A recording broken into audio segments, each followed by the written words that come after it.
Hello and welcome back to another episode of Wasting Time with Sir Isla. Today we are going to discuss the word etymology. What is etymology? Etymology is the study of the origin of a word or words. Etymology also discusses how the meaning of these words changes over the period of time. It studies the origin of words and it focuses on the understanding of those words. In relation to this, we also study the concept of prefixes and suffixes. Etymology is the extension of this very concept. It focuses on breaking the words into smaller parts and then interpret the word or words based on the understanding of the smaller parts. A good example of this is if we break down the word compare to smaller parts like which means together, and pair, which means equality. Thus, it means when two things are put together, the equality of those things changes.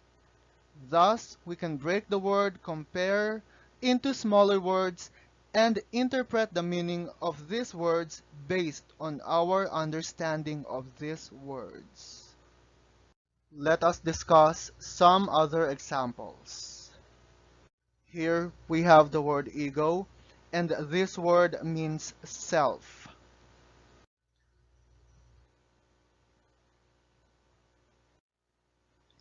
Here we have three words that contain the word ego. The first one is egoist, the person who thinks about himself. Egotist, the person who talks about himself. And the last one is egocentric, the person who considers himself as the center of the universe. If we are going to go back to the meaning of the word ego, we know that it means the self. And in all these three examples, we can see that the central theme of its meaning is the word self. Himself talks about himself and considers himself as the center of the universe. Another example is the word alter, which means other. We have here four examples that contain the word alter. The first one is alteration, which means to change the others.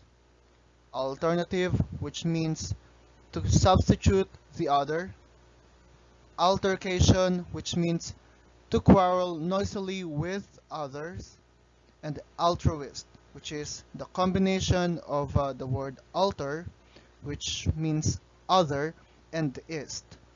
In this example, we can see that the central theme of its meaning lies on the word others. Thus, all of these words contain the word alter.